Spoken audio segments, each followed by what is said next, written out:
구독하기와 좋아하기 항상 저의 큰 힘이 됩니다. 안녕하십니까. 3월 27일 화요일 러펀드의 증시 토크입니다. 자, 3월의 마지막 주 화요일에 접어들면서요, 증시의 분위기가 바뀌었죠.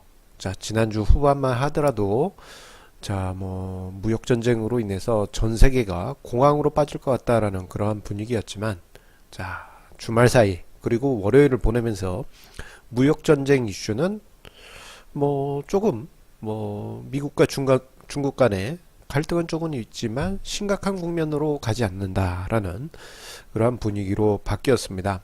자, 이런 분위기를 쭉 생각을 해보다 보면요. 자, 우리가 주식 투자를 하는 데 있어서 수많은 노이즈를 접하게 되는데, 이번에도 또 하나의 노이즈가 크게 증시에 왔다 가는 것은 아닌가, 그러한 생각을 해보게 됩니다. 그래서 오늘 증시 토크 주제는요, 이렇게 잡았습니다. 자, 소음과 투자를 다시금 실감하는 3월 장세입니다. 자, 우리가 투자에 있어서요, 여러 가지 정보와 뉴스들을 접하는 것은 좋지만, 그 정보와 뉴스들로 인해서 투자 심리가 흔들리게 되는, 마치 머리가 아플 정도로 큰 소음으로 느껴지게 된다면요, 요것은 이제 문제가 될 수가 있습니다. 왜냐하면은 여러 가지 정보와 신호, 어떤 뉴스들은 긍정적일 수는 있지만 매매 판단을 흐리게 하는 소음, 즉 노이즈가 되기 때문이죠. 자, 생각을 해보게 되면요, 자, 시장에는 정말 많은 정보들, 뉴스들이 쏟아지게 되고, 그 모든 것 하나하나는 다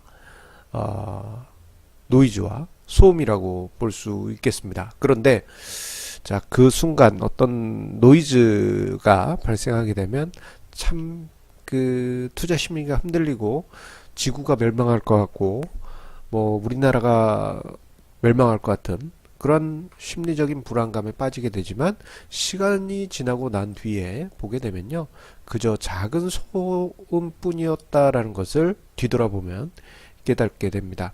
자, 그래서 한번 생각을 해봤습니다. 자, 1년에 우리가 소음으로 인지를 하는 악재들은 1년에 몇 번 정도 등장할까? 얼핏 생각하면은 1년에 한두 번 정도 아닙니까? 이렇게 생각하실 수 있지만요, 저의 경험적으로 볼 때는 거의 매달 증시에서는 악재가 발생하고 투자자들의 애간장을 녹인다라고 말씀드릴 수 있겠습니다.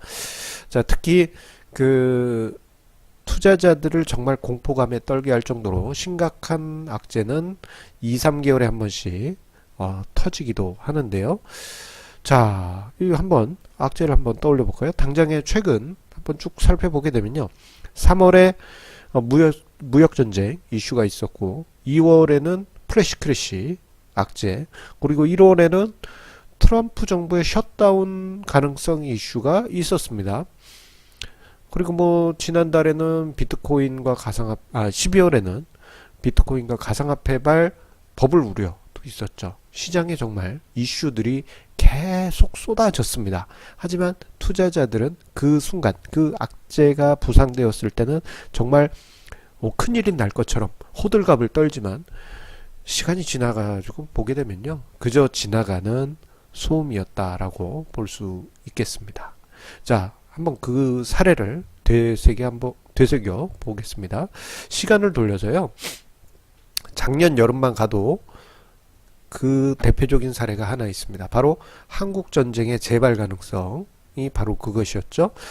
작년 4월 정도부터 해서 한국 전쟁 재발 가능성이 계속 언급이 됐고, 특히나 작년 여름 같은 경우에는 거의 일촉즉발의 분위기였습니다. 매스컴을 보았을 때, 뉴스를 봤을 때 일촉즉발일 것 같은 그런 생각이 들 정도였습니다. 자, 그때쯤에 당연히 투자 심리에 공포감을 느낀 지인들이 한 번씩 저한테 전화를 걸겠죠. 꼭 나오는 멘트는 똑같았습니다. 너무 전화가 많이 와서요, 몇몇 전화는 좀 받기 싫었을 정도였어요. 어떤 분은 전쟁 나는 거 아니냐, 달러 사놔야 되는 거 아니냐, 그런 얘기 하신 분들부터 해서 나 지금 해외에 있는데 귀국해야 되느냐, 이런 거 이제 물어보신 분들도 계시고, 또는 제가 너무 무덤덤하게 전쟁 리스크에 대해서 말하니까 너는 어떻게 그렇게 무덤덤하게 한국 상황을 생각할 수 있냐. 지금 당장 CNN 뉴스를 봐라. CNN에 뭐 전쟁을 부르는 뭐 어떤 기자가 한국을 왔다. 예. 그런 일도 수도 없이 겪어왔죠. 자, 결국은 냉정하게 생각을 해보게 되면요. 현금화를 그때 당시 했다 한들, 그리고 정말 전쟁이 발발했다 한들, 그 현금 써보지도 못하고 죽습니다. 냉정하게 이야기를 해서. 그렇다고 해서 또 피난을 가느냐? 또 피난을 갈 수 있는 것도 아닙니다. 또 그렇다고 해서 전방 후방이 있느냐? 그것도 아닙니다. 전방 후방 없습니다. 정말 한국전이 그때 작년 여름에 벌어졌다면요. 그냥 현금 출금한 거 써보지도 못하고 죽을 뿐만 아니라, 그리고 한동안은 예금 동결이 발표되면서 아마 돈도 마음대로 뺏쓰지 못했을 것입니다. 자, 그런데 자, 이게 어떻게 보면 냉정하게 이야기를 한 거죠. 그러니까 굳이 주식을 팔 필요는 없었다라는 것입니다. 그리고는 한두 달 뒤 전쟁 리스크는 은근슬쩍 사라지더니 올해 평창 올림픽 이후로는 완전히 분위기가 바뀌었죠. 예. 자, 이것도 대표적인 노이즈 중에 하나라고 볼 수 있겠습니다. 그나마 작년 거니까 기억이 나죠.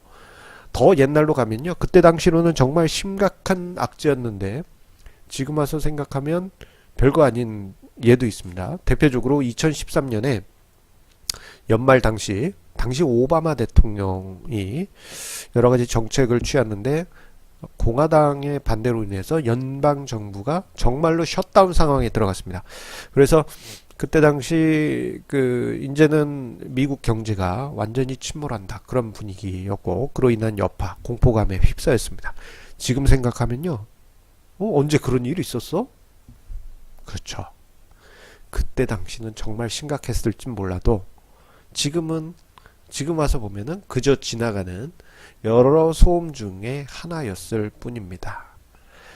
자, 다시 지금 현재로 와서 무역전쟁 이슈를 보게 되면요. 자, 3월 중순에 무역전쟁 이슈, 미국이 관세 장벽을 높이면서 무역전쟁 이슈가 불거지기 시작했을 때 가장 많이 나왔던 얘기는 바로 이것이죠. 1929년 대공황과 같은 심각한 경제 불황을 만들 것이고, 이로 인해서 엄청나게 공포스러웠고 엄청나게 무섭고 그런 일들이 벌어지니 왜 대응을 안 하냐. 기승전 대응을 해라. 이런 분위기가 시장에 팽배했습니다. 하지만 이 이슈 또한 주말 사이 그리고 월요일을 보내면서 무역전쟁 이슈가 자취를 감추었습니다. 마치 여름날 소나기가 막 내리다가 갑자기 쨍 하고 햇볕이 나오듯이 갑자기 사라진 것이죠. 이 또한 나중에 보면요, 하나의 여러 노이즈 중에 하나일 가능성이 매우 높습니다.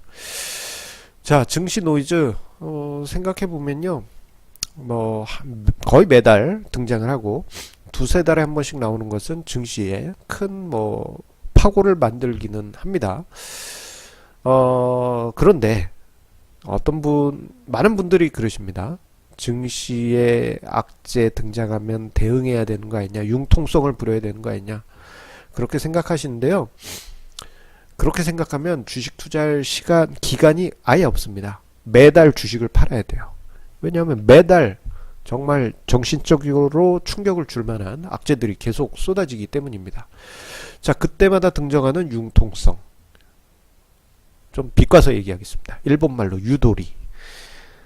그렇게 융통성과 유도리를 사람들은 원하지만, 그렇게 한번 융통성 유도리를 한번 부리고 나면요, 투자 원칙이 다 깨지고 맙니다. 투자 원칙 자체가 없는 상황에 놓이게 돼요. 악재가 터질 때마다 유도리를 부려야 되다 보면 결국 남는 거는 감정적인 매매밖에 남지 않지 않습니까? 오히려 투자 원칙을 다시 생각하고 장기적으로 자신의 투자 원칙을 공고히 하는 것이 노이즈에 일일이 반응하는 것보다 훨씬 좋은 투자 결과를 만들게 됩니다. 제가 지난주부터 해서 이번 주 초까지 무역전쟁 이슈를 보면서 드리고 싶었던 얘기는 바로 이겁니다. 오히려 악재, 민감하게 반응하면서 소음의 융통성을 부릴 것이 아니라 자신의 투자 원칙을 다시금 생각하면서 그 원칙이 옳다면 굳건히 지켜가시는 투자 마인드를 가지시기 바랍니다. 시장 노이즈요. 앞서서 언급드린 바와 같이 거의 매달 발생합니다. 일일이 대응하지 마시고 경우에 따라서는 한번 눈 한번 찔끔 감고 귀 한번 찔끔 막고 시장을 보시기 바랍니다.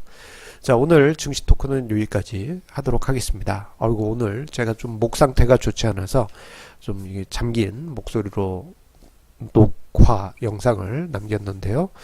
자, 내일은 컨디션 회복해서 쌩쌩한 목소리로 찾아뵙도록 하겠습니다. 감사합니다.